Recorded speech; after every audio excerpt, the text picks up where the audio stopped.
नमस्कार मित्रों, TV 20 news पर मैं हूं आपके साथ अशोक वर्मा। आप देखते रहिए टीवी 20 न्यूज, बने रहिए हमारे साथ। राष्ट्रीय गांगेय हंस विश्वामित्र महाराज रोजाना वाराणसी से अपना प्रवचन देते हैं, जिसका लाइव प्रसारण देश भर में लाखों लोग सुनते हैं। इसी क्रम में आजमगढ़ में भी प्रतिदिन लोग उनके विचारों को सुनते हैं और उनका लाभ उठाते हैं। यह कार्यक्रम रोजाना प्रदेश के माने जाने हड्डी रोग विशेषज्ञ आजमगढ़ के डॉक्टर आर वी त्रिपाठी के सानिध्य में लोग एकत्रित होकर राष्ट्रीय गांगेय हंस विश्वामित्र की बातों को सुनते हैं और अपनी गहराई से अध्ययन करते हैं। आपको बता दें कि राष्ट्रीय गांगेय हंस विश्वामित्र देश भर में विद्युत जनों के कार्यक्रमों में शिरकत करते हैं, जहां अपनी बातों को रखते हैं। राष्ट्रीय हंस गांगेय विश्वामित्र उच्च शिक्षित, बौद्धिक ज्ञान, धर्मशास्त्रों के प्रखंड ज्ञाता है। आइए सुनाते हैं कि आज उन्होंने क्या कुछ कहा। सत्संग प्रेमी धर्म प्राण सज्जन। कठोपनिषद अध्याय 2 बल्ली 1 मंत्र 11वां।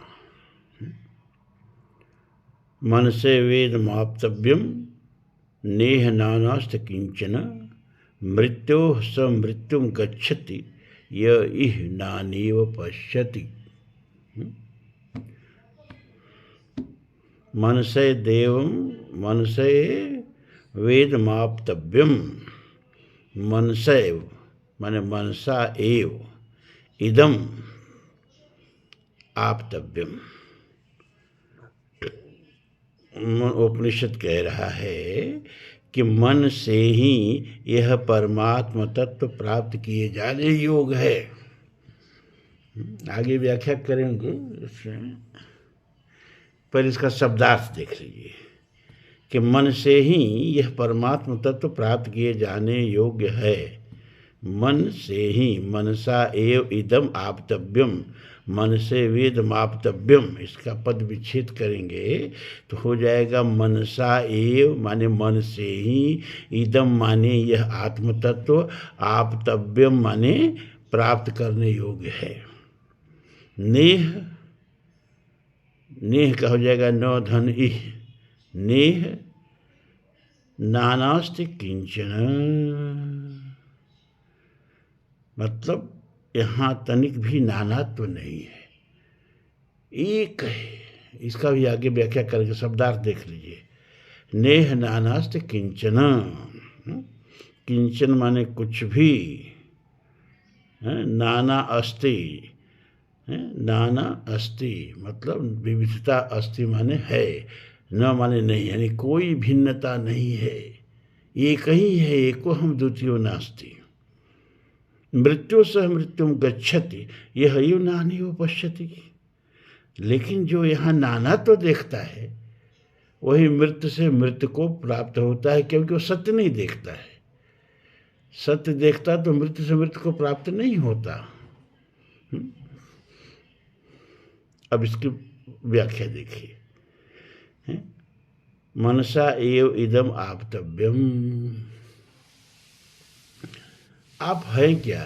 आप शरीर नहीं हैं, आप मन हैं। दो शब्द होते हैं संस्कृत में, मानव और माणव।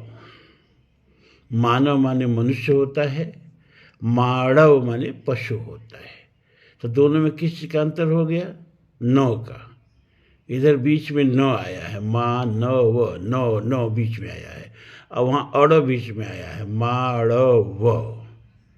मतलब क्या कि मनुष्य में और पशु में न और अड़ का अंतर है।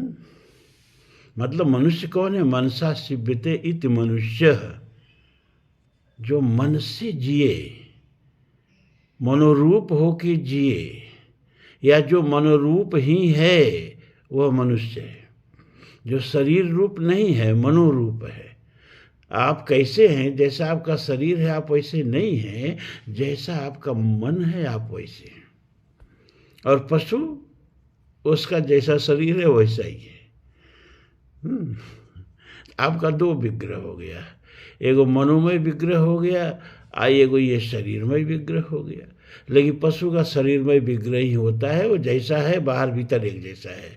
लेकिन मनुष्य बाहर भीतर एक जैसा नहीं है भाई। बाहर से मीठे मीठे बोलेगा, भीतर कभी बड़ कुटिलता रखेगा। अब बाहर से कोई बहुत आती है, क्यों? क्योंकि उसके पेट का पत्थरी समझ लो, जैसे हमारे गुर्दे में पत्थरी पड़ जाती है ना, वैसे सीपी के पेट के पत्थरी को मोती कहते हैं। और एक सीपी एक मोती का जन्म देने में मर जाती है। उसका इनामेल वो जो आउटर साइडर चीज गई उसके चारों तरफ चिपट के सूख जाता है, और सूख जाता है तो सीपी उसके साथ मर जाती है, और वही चीज मोती बन जाती है। लेकिन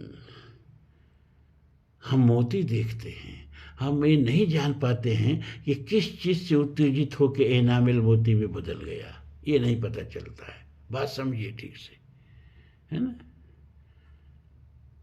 किस चीज से उत्तेजित होकर के एनामेल मोती में बदल गया ये नहीं पता चलता है। ठीक उसी तरह हमारे इस अंतःकरण को सीप समझो, और बाहर से जो संवेदनाएं आ रही हैं ज्ञानेंद्रियों के माध्यम से, उसको आउटर साइडर चीज समझो, बाहरी चीज समझो। वो जब आउटर साइडर चीज हमारे भीतर आती है, इस अंतःकरण रूपी सीपी में आती है, वो सेंसेशन, वो संवेदनाएं जो हमारी ज्ञानेंद्रियां भीतर लेके आती हैं, तो हमारा जो संस्कार होता है, हमारे मन का जो संस्कार होता है, हमारे बुद्धि का जो संस्कार होता है, हमारे चित्त का जो संस्कार होता है, बुद्धि का संस्कार, मन का संस्कार इस जीवन में सीखते हैं, और चित्त का संस्कार हम पूर्व जन्म से लेके आते हैं। और ये सारे संस्कार जो हैं, वो जो संवेदना हमारे भीतर अंतःकरण में आई है, उसके चारों तरफ एनामेल जैसे चिपक जाता है ना सितुई के पेट में आउटर साइडर चीज आने से, वैसे उस संवेदनाओं के चारों तरफ हमारा संस्कार चिपट जाता है। तो हम जो संवेदनाएं हमारे भीतर आई है उसको हम नहीं देखते हैं, हमारे चित्त का, हमारे अंतःकरण का, हमारे बुद्धि का, हमारे मन का जो संस्कार है हम उसी को देखते हैं। बात समझिए। तो यहाँ बता रहा है कि मन से वेदमाप्तव्यम, मन से परमात्मा को जाना जा सकता है। लेकिन मन से परमात्मा को कैसे जानोगे? मन का संस्कार कहाँ से अर्जित किया है? क्या सत्संग से आपका मन बना है? क्या वेद पुराण उपनिषद के श्रवण से आपका मन बना है? कि संसारिक बैठकी में गपशप में आपका मन बना है? अगर संसारिक गपशप से मन बना है तो मन प्रदूषित होगा, और उस प्रदूषित मन से परमात्मा का दर्शन नहीं होगा। निर्मल मन से ही परमात्मा का दर्शन होगा। और निर्मल मन कैसे बनेगा? सत्संग से बनेगा, गुरु के वचनों का बार बार श्रवण करने से बनेगा, गुरुपसदन से बनेगा। अब लोग गुरु तो कर लेते हैं। एक बार हमको कुछ लोग ले गए एक जगह, अब का नाम हम नहीं बताएंगे हम गुरु का, वो अच्छा नहीं लगेगा, है ना। तो वहाँ हमने देखा गुरु जी कैसे गुरुमुख कर रहे थे। वो तो अपना दूर एक बैठे थे सिंहासन पर, ठीक है, और टेप में मंत्र फिट कर दिए थे, है ना। और उसी टेपों में कान लगाते थे लोग, और बस मंत्रिया पढ़ के टेप, तो गुरु जी नहीं पढ़ते, तो टेप ऑलरेडी टेप मंत्र था, और अंत में होता था फू, वही टेप रिकॉर्डर बोलता था फू, बस गुरुमुख हो गए। गजब गजब तरीका है। बीच में ही कुछ ऐसे लोग हुए थे, अब जेल काट रहे हैं, जो टीवी पर ही गुरुमुख कर देते थे। अपना में टीवी पर बैठ जाओ और गुरु जी गुरु मंत्र देते थे। ऐसे भाई हजारों हजारों उनके शिष्य हैं। तो कैसे कि इसको न गुरु कहते हैं न इसको गुरुपसदन कहते हैं। गुरुपसदन का मतलब कि गुरु के वचनामृत का रोज रोज आपको पान करना होगा। तो कितने गुरु हैं जो अपने शिष्य को रोज रोज प्रवचन करते हैं। अरे कभी साल भर 2 साल पर मुलाकात हुई तो हाल चल मिल गया, दर दुकानदारी कैसे चल रही, घर गृहस्थी कैसे चल रही है, बेटा बेटी कैसे चल रहे हैं, हो गया गुरु शिष्य संवाद। तो मन कहाँ से बनेगा? मन से परमात्मा का दर्शन होता है। किस मन से होता है? जो मन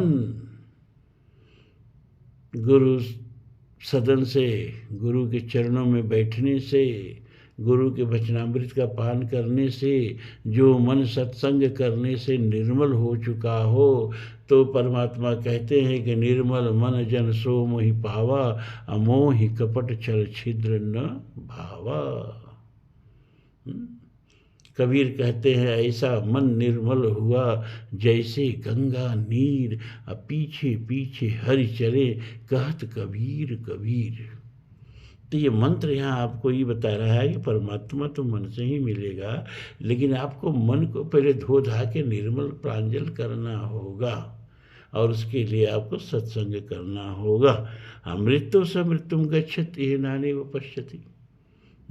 जब मन निर्मल हो जाएगा, जब आप परमात्मा को जान लोगे ना, तो क्या होगा कि सब जगह